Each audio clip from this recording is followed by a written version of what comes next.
Welcome to A Woman's Brew, where women talk about beer. In today's mini-sode, we finally drink our long-discussed crumpet beer from Toast Ales. I'm Joanne, and this is Tori. Hello. And we are two beer-loving women on a mission to get more people drinking and talking about great beer. Come join us.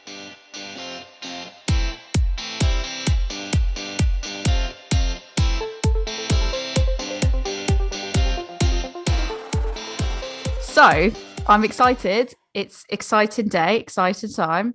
We've got the Warburtons and Toast Crumpet. Yay!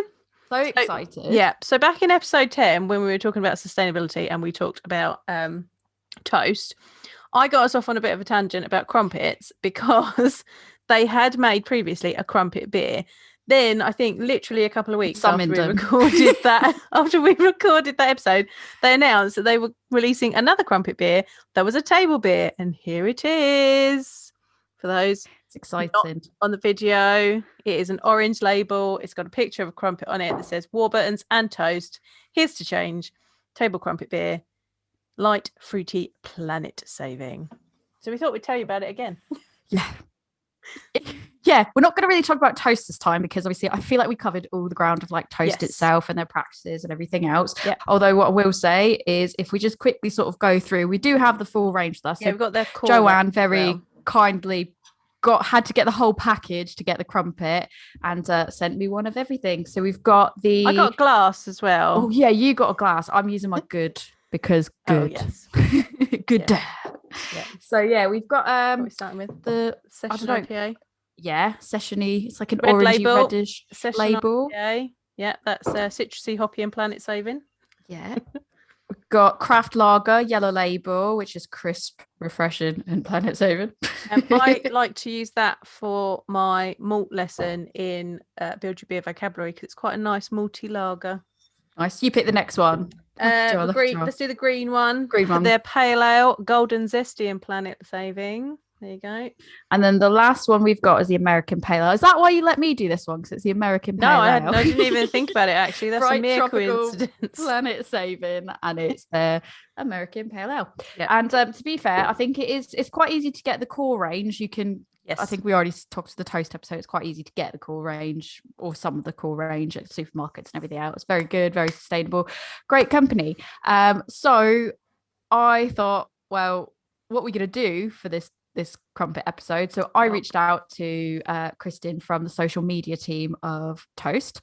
I had some questions that I just thought, let's use this opportunity to ask her some questions. Yeah. So reached out to her and she very kindly gave me some responses. So before we start going through sort of what I asked her and what she kind of told me back and all that jazz, I want to taste this beer because I've not tasted it yet. I'm not you. I've not cracked in already. Very clear colour. Very, very clear and light. It's very light yellow. I can see some fat carbonation bubbles, and mine did have a nice big fluffy white head on it, but it has now disappeared. I was going to say mine was very lively when I first opened it, and the head was quite big, but it's gone a bit now. To be fair, we opened them first because I wanted to take a photo. Anyone that knows me knows I wanted a photo. I can smell the crumpets in it. It's quite light as well. It's quite light. Got a very light smell to it. Bit zesty. Yep, I would agree with that. Bready crumpet malt. I can smell. It's funny when you say crumpets. I'm like, yeah, you're right. It is. It's quite carbonated. Yeah, it's very carbonated. I can't describe it. I get a little bit of earthiness. But it's quite crisp and clean. I would agree with that. And I think that the earthiness is probably the strongest for me. I think that's why I was like, how do I put this into words? And I didn't want to say that because I was like, that's not going to sound how I want it. But that's exactly what it is. I was about to say what kind of hops. It's got British hops in it. And British hops give some earthy notes. So that'll be where that's coming from. That's exciting. It's also got spelt and rye in it. And it's only 2.8%. It's a table beer. Table beers are sub 3% generally. Perfect after a long day when it's a weeknight and you want a beer, but you don't want too much. But yeah, it's when you said like the spelt, the rye and stuff, I can kind of get that type of flavor coming out of it. So yeah, and some of that earthiness is probably coming from the rye as well, actually. Yeah, because that's sort of the aftertaste to it is where it's kind of coming through, and when you kind of said that, it kind of starts off more earthy and then goes into the sort of rye grainy taste. So that makes sense completely. So yeah, so to start things off, I because obviously what sort of got us into it is the fact that they had the idea to make a beer with crumpets in it. It's with the partnership with Warburton's and all that.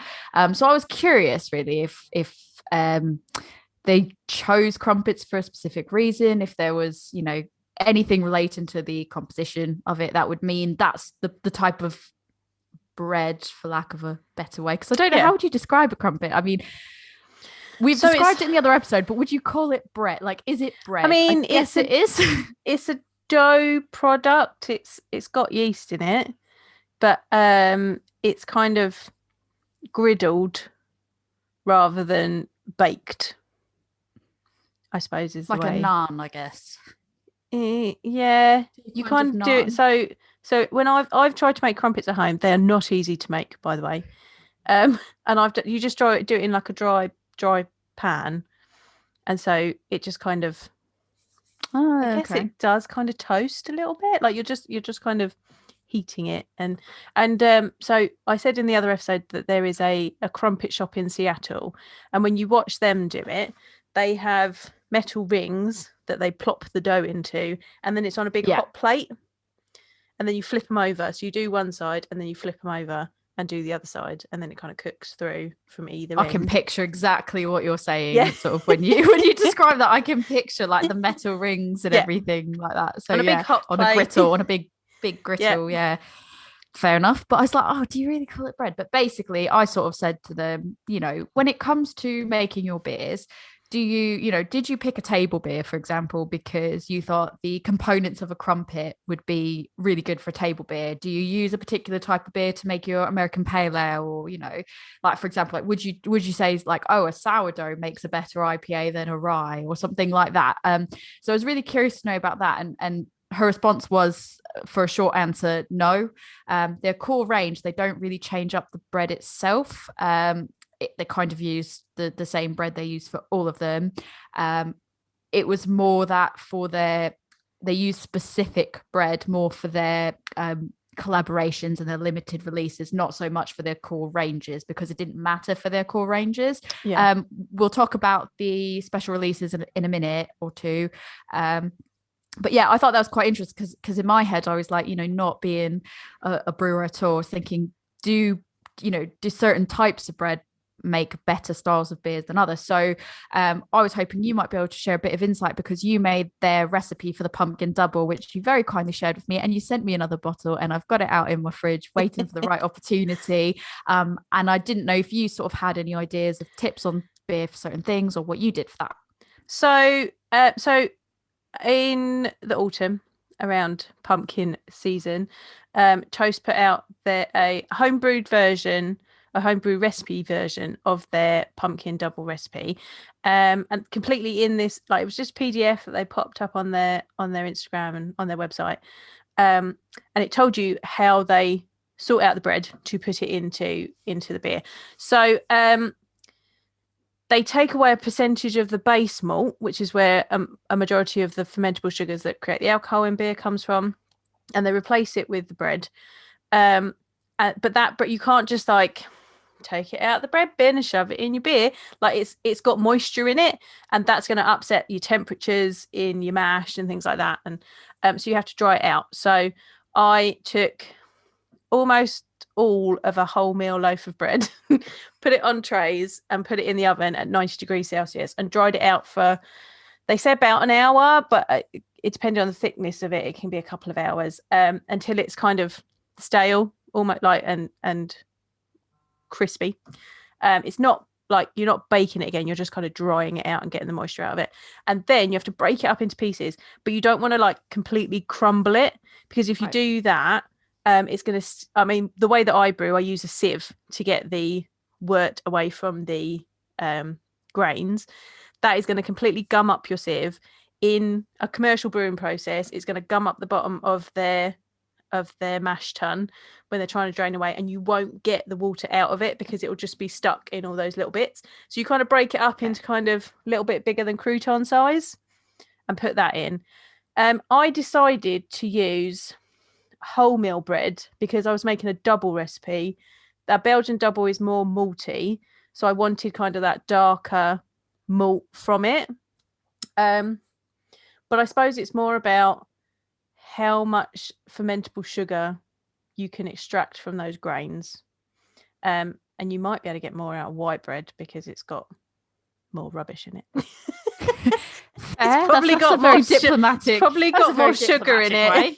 It's probably got more sugar rubbish in it. It's probably got more sugar in it to begin with. But I think my pumpkin double recipe came out quite well. So it was amazing. It was amazing. And when you sent me another one, when you sent me both the pumpkin double and your other pumpkin one, and it arrived in the package, I was like, oh my God, it's like Christmas all over again. I was so happy. It was absolutely brilliant.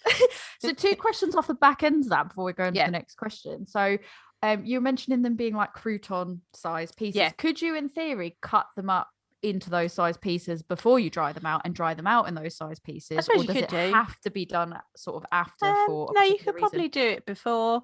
So I've recently brewed a jam donut beer for Women's Pint Club for International Women's Day, and I put donuts in that, and I decided rather than leaving the donuts whole, I broke those into pieces first because that was quite a thick thing.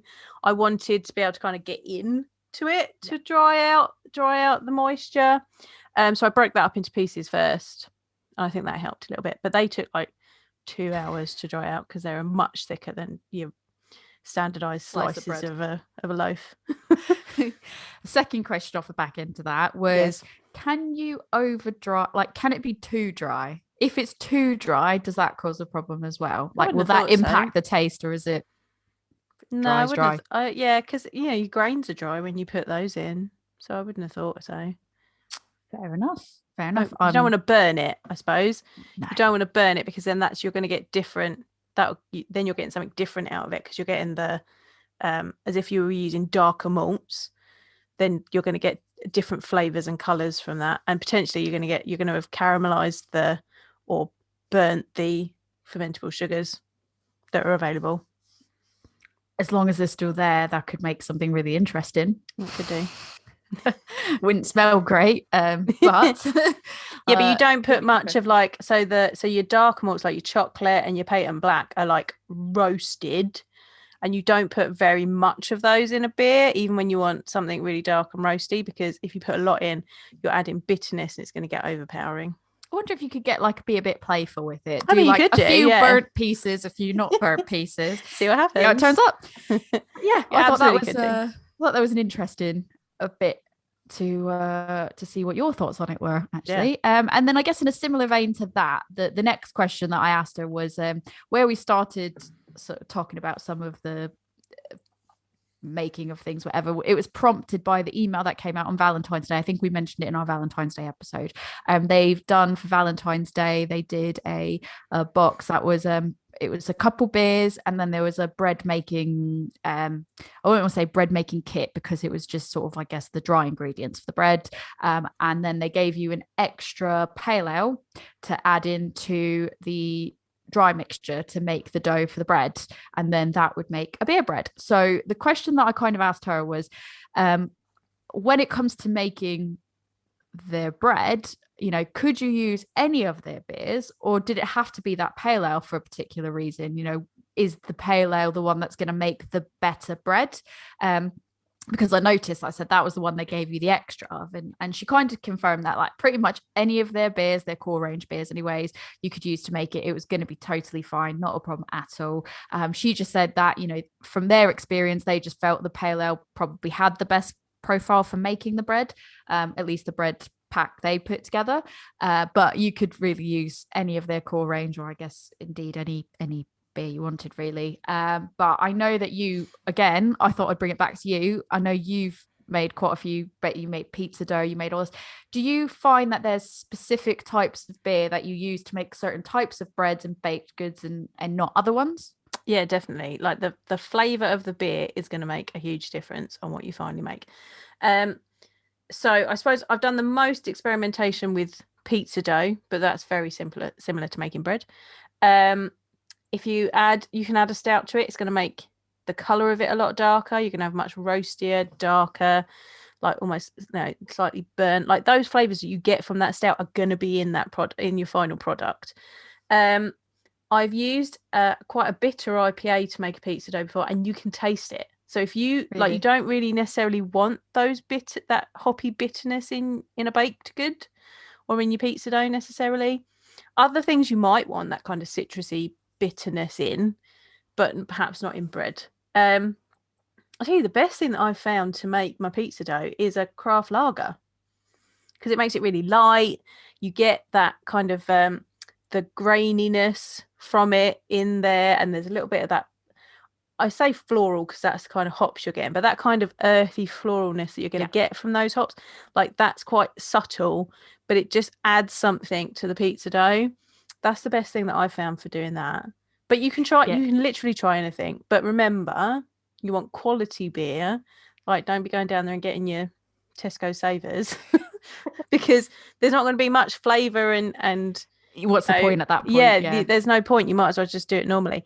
And think about what the flavors are in that beer, because that will be imparted in what you're making. So you're not going to be like, oh, I'm going to get this raspberry sour, and I'm going to make, unless you want a raspberry sour. Do you know what though? No, not in pizza dough, but I did think, I haven't made it yet, but I was thinking about using a raspberry, one of Thornbridge's raspberry Florida devices to make like morning rolls. Yeah. So you could have like the raspberry in the dough and then put like cranberries, sultanas, raisins, or something like that in hot it. hot cross buns. Yeah, hot cross buns. It'd make a really good, a fruity hot cross beer bun would be good in that. Yeah. So it depends on what your outcome is at the end. Yeah, I was really into, so we make pizza every Friday. I've mentioned it before, and today was pizza day, and we've been using pre-made sourdough the last few times to just make our own pizza instead of using the frozen ones. And my husband said, oh, next week we should make our own dough all together. And I was like, I could do. I just get really lazy, that's why I don't do it. And I said, oh, I can make pizza dough. I've got a couple extra cans or something that I thought would make a decent pizza dough. And he's just like, you don't need to make it with beer. Like, he thinks that I'm just making up uses for beer. And I was like, no, I'm told by so many people that beer pizza dough is amazing. And he's like, maybe you can make yours with it and I'll make mine without. It's the best pizza dough. I've tried lots of different pizza doughs. I've tried quick make with no yeast. I've tried your regular one. I've tried it with, Greek yogurt, blah, blah, blah, all these different ways. The best one that I found is pizza beer dough. It's the best. You just get like nice kind of flavor with it. It makes a nice, it's fluffy, it's crusty on the outside. Like, it makes a nice crispy dough. Love it. It's a crispy boy. Yeah, that's it. Can you just right now, when he hears this episode, can you just tell him like it's the best? Just Rick, tell him it's the best. It's not just putting beer in it for the sake of it. It's because it is the best. There, I've told you. Thank you. I appreciate that. Well, actually, we are pausing here because we're going to go pause, but we're going to go through the magic of beer. we're going to go toast. We'll be back with a crumpet. We're going to pair this beer with actual crumpets. 1, go. The Women's Brew will return once they have toasted their crumpets. And we're back. Crumpets are ready. It was like magic. So, for Americans that don't know what a crumpet is, it's not as toasted as yours. You've got to toast it with an inch of its life for the best crumpet. I don't like it super toasted. Oh no, you're one of these people that eats warm bread. I like it toasted. I don't like it burnt. This isn't burnt. Crumpets. So my toast, I like toasted, but crumpets have got to be like well done. Oh, they're my fave. Love crumpets. Yeah. Yours, my camera is making it so it's difficult to see, but you can see it's quite porous. And then what you do, for anyone that's not from this country, she's got a nice Warburton one. I've got a little knockoff one. It's got to be Warburton. Sorry, all others. Warburton's crumpets are the And best. then, you just slather butter on it. It gets Flatberings in of all the butter. nooks and crannies, and It melts it's good to go. through. Oh, this is going to be my breakfast So- for like the next 2 days. I love it. Yeah, and I had proper like pizza dinner, and now I'm like, I'm really not hungry, but it Double smells really good, so I carbs. want it. Double carbs. So Right. why do we have warm why- crumpets in why do front we of run and us? get Why is it crumpets? not good? So I'll tell you for why, Joe. So I did ask Kristen about her, not her, but Toast's decision to do this collaboration beer, and she had only just come aboard when they had actually decided to do this collaboration the first time round.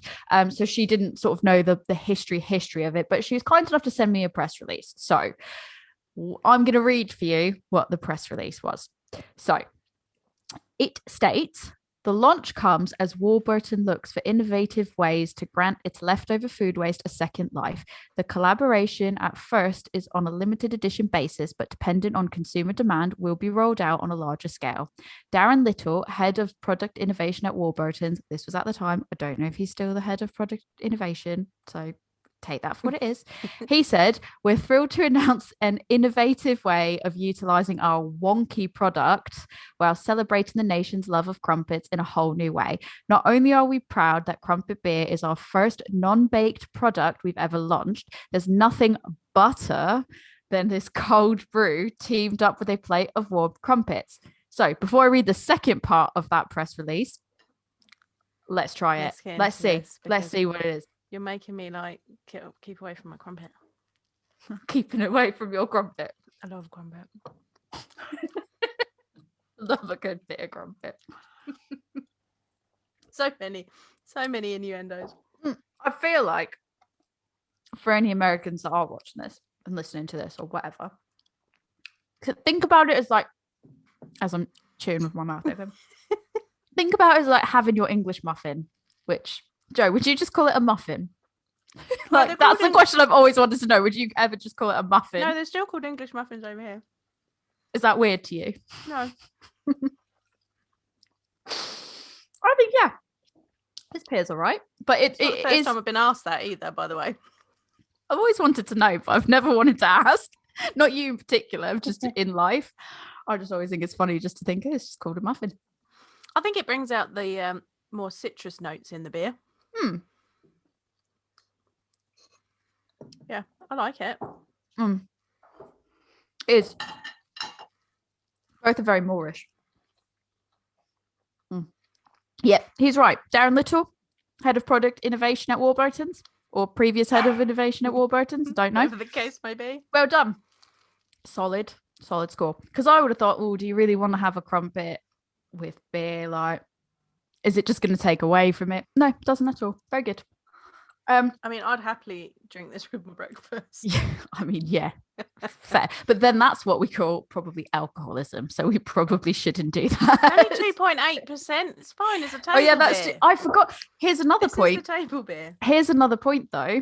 I forgot that this was so light because the taste of it doesn't taste like it's a table beer. It tastes like it's just a session. It is technically session, but is a sessionable light beer that doesn't taste light in the terms of ABV. So yeah, It's a well-made beer.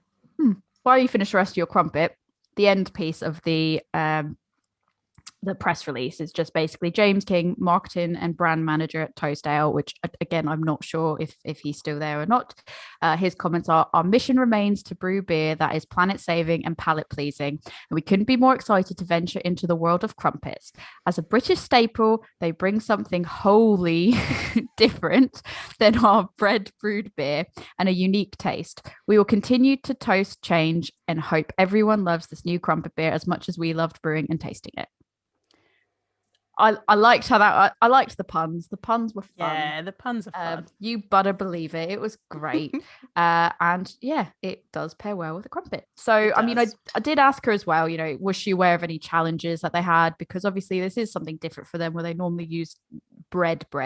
This was different. And she said that as far as she was aware, she wasn't aware of any challenges that they encountered. That was something unique to using crumpets as opposed to a normal style of bread as far as she's aware, it was all kind of the norm. So yeah, there's that.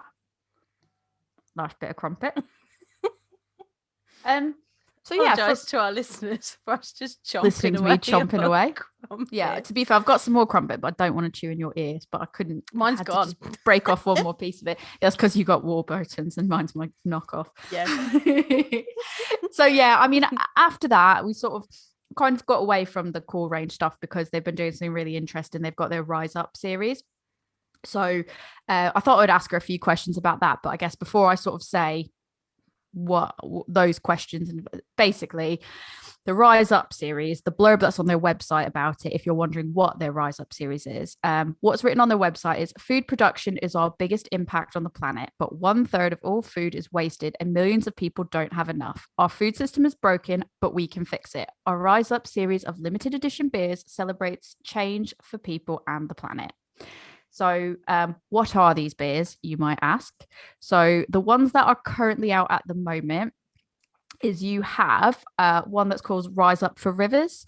So this one, it says industrial food production is polluting our rivers, which creates coastal dead zones as they enter the ocean, but 1/3 of food is wasted. We can change this by reducing food waste and supporting farmers' practices that use less chemical fertilizers. We can protect freshwater sources and the life they support. So this one is a baker's wheat beer, 5%, brewed with surplus fresh bread, real bread from Hobbs House Bakery. And it's baked without additives using organic flour to help regenerate nature. So that sounds really nice. That sounds delicious. Yeah. The next one they've got is Rise Up for Our Oceans, which is plastic pollution and the way we fish is threatening ocean life, but half of the plastic produced is for single use and 1/4 of fish are discarded. By reducing waste and plastic use, and by protecting and restoring marine ecosystems, we can sustain life and improve our health. Our low alcohol, so this is a low alcohol one, lemongrass lager, sounds lovely, which is a 0.5%, so it's de-alcoholized, as we know from our other episode, is brewed with surplus fresh bread and certified plastic-free Tea Pigs pure lemongrass tea. So they partner with Tea Pigs for that one. I quite like a good Tea Pigs tea, if I'm honest. So, and the lemongrass, I'm really interested to know how that tastes, especially for a low ABV beer. So that one to me sounds really nice. I like a bit of lemongrass in a beer, actually. It's very refreshing. Yeah, jinx. So the next one in the range, I think they've got 4 of them at the moment. So the third one in the range is Rise Up for Forest, and that's food production is the biggest cause of deforestation as trees are cleared to graze animals and grow crops, but 1/3 of food is wasted. We can change this by reducing food waste, eating less meat and dairy, and avoiding palm oil. And by better managing forest resources, eliminating clear cutting and planting new trees, we can mitigate climate change and protect biodiversity. So this is their chocolate stout. It's a 6.2%. And it's brewed with fresh surplus bread and divine chocolate cocoa powder that supports sustainable forestry. My bad, there was 3 beers. That was the last of the 3 beers. They got another one out. For some reason I thought there was 4. Maybe it's just I wanted an even number. Yeah. But yeah, I think that might be the first stout they've made. Yeah, it was first stout, and I've actually had that one, and it was really delicious. I'm so jealous because I want it. It was sent to me by Craft Beer Pinup, so thank you for that. It was really lovely. It sounds so good, and I'm very curious to know kind of what their take on a stout kind of is like. How, for me, I've never heard of, when you're doing a normal lager or something like that, like I go, okay, yeah, bread in it, that's fine. When I think stout, I don't think brewed with surplus bread. Well, but stouts still have a large percentage of base malt in them. They're not all dark malts because you need the fermentable sugars from the base malt. So it's exactly the same. Yeah, I think it's just when you think of it, when you picture it in your head and someone's like, oh yeah, there's bread in that. Like it just would, I'd be like, what? Like I don't think I connect the dots for that. So, it was an interesting one that I'm really keen to try. So yeah, that is, I basically asked her as well, were there any challenges with making that using the surplus bread or anything like that? And she said, yeah, no additional challenges. Again, it's all the same. What she did highlight, however, was the challenges that came with making the low ABV beer. Oh yeah. Yeah, so she said that basically it's kind of how you make it low ABV while still maintaining the satisfying body and great taste in a standard beer. She said that was kind of what their challenge was. And I know that for me, when we've talked about we did the dry January episode, and when I went on to try some other ones, like that's what I was looking for, was more so, how beer like is this, as opposed to does it just taste good? It's how close to an actual beer is it? So it's interesting that she's picked up that it's not just about, it just tasting good, being low ABV, how close mouthfeel, how close taste wise can we get? So what I will say is I don't really want to summarize her words because she's phrased it really well. So I'm just going to read what she said to me in response, because she gave me quite a good bit. So what she said is, the mouthfeel and flavor come from starchy ingredients, breadcrumb, malt, wheat, etc. But these are also the sources of fermentable sugars, and the fermentable sugar there is for the yeast. The more alcohol they produce, so that's kind of what you said. The more that's there, the more they produce.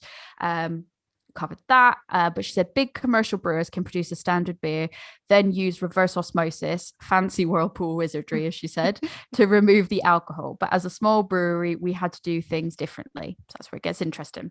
Firstly, we brewed with less grist, the milk. So she put, just to explain it, the milled or crushed malt grain breadcrumb. So there was less sugar to turn into alcohol. Then we mix the grist and water at a much higher temperature, so the sugar remained complex. This made it harder for the yeast to ferment, essentially our balance of fermentable to non-fermentable sugars was deliberately altered. We also changed the amount of yeast to ensure that we kept the alcohol at 0.5%. And then she says about the same as a ripe banana, which I think we've mentioned before, about how bananas have alcohol in it and everything. So I thought that was really quite interesting, that it's like, because they're not doing it on that commercial level. I mean, it's commercial, but they're not doing it on that big of a level. They've had to do things differently than some other, bigger commercial brewers can do. So yeah, that was an interesting one. Not sure your thoughts on all that. Yeah, so I actually attended a like a webinar about the development of non-alcoholic beers and how brewers are looking at different ways to do it, and raising the mash temperature and developing new strains of yeast that don't ferment in the same way is some of the like technological advances that the brewing industry is looking at for non-alcoholic beer. So that's really interesting that that's the way that they're doing it. So they used different type of yeast and they raised the temperature. Yeah, that's really interesting because that's kind of the trend of where non-alcoholic beers are potentially going. Yeah, so I'd be keen to try it because I'd just be keen to see, how close do they actually get with it? How does it sit to the other non-alcoholic stuff we got? So be interested to see if we can get our hands on it and try that, because I think that would be quite interesting. I did ask her as well, what inspired her to make these styles, because, like with the stout, where they've never done that before, what made them want to go out and try a stout? And she just basically said, quite simply, they put a customer survey out and those are the top picks. So I guess the good thing to know from that is, not only are they being exceptionally sustainable, but they also care about what the feedback is, and they're saying, what do you want? A stout? Okay, we've never done this, but we're going to do it, so let's just do it. So I thought that was quite cool. And the final question I kind of put to her was if there was any styles of bread or baked goods that she had or they hadn't yet experimented with that they'd like to, and she couldn't really tell me too much, but she did hint that they had even more beers coming up in their Rise Up series.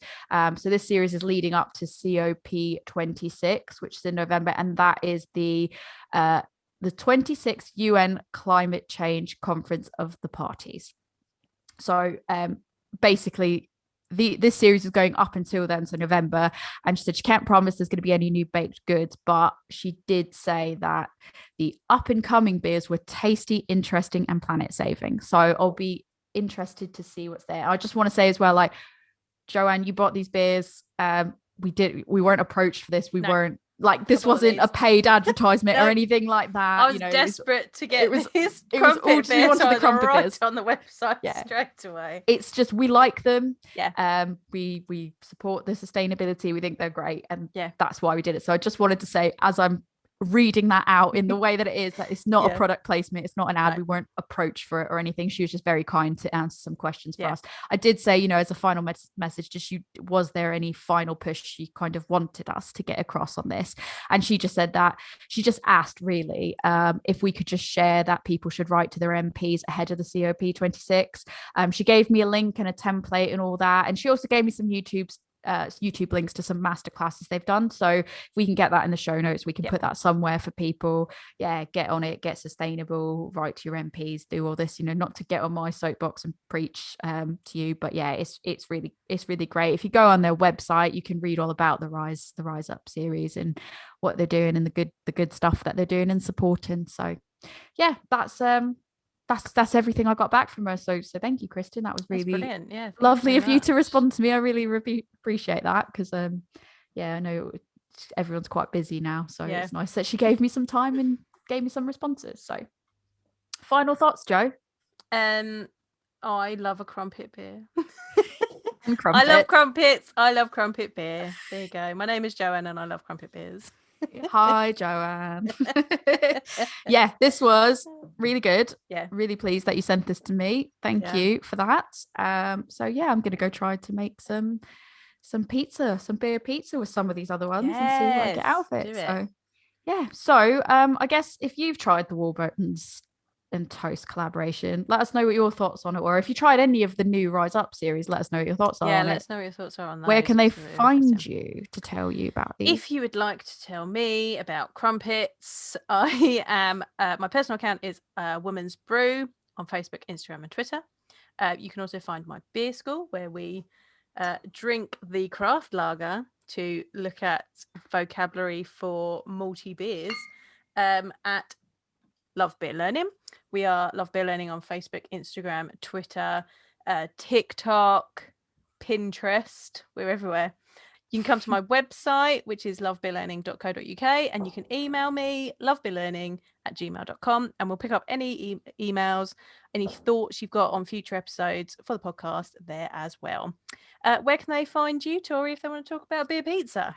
I've just got one. It's Instagram. adventures_in_optimism on Instagram, and I mean I'm on the TikToks as well, but I've only got 3 videos. It's not Joanne level, so to timestamp, this is at this point in time I only have 3 videos. Maybe by the time you listen to this and check it out, I'm going to be a TikTok star, so you might be a overnight sensation. You never know. All you need is one video, Joanne. Right? You need is one video. And with that, signing off. Cheers.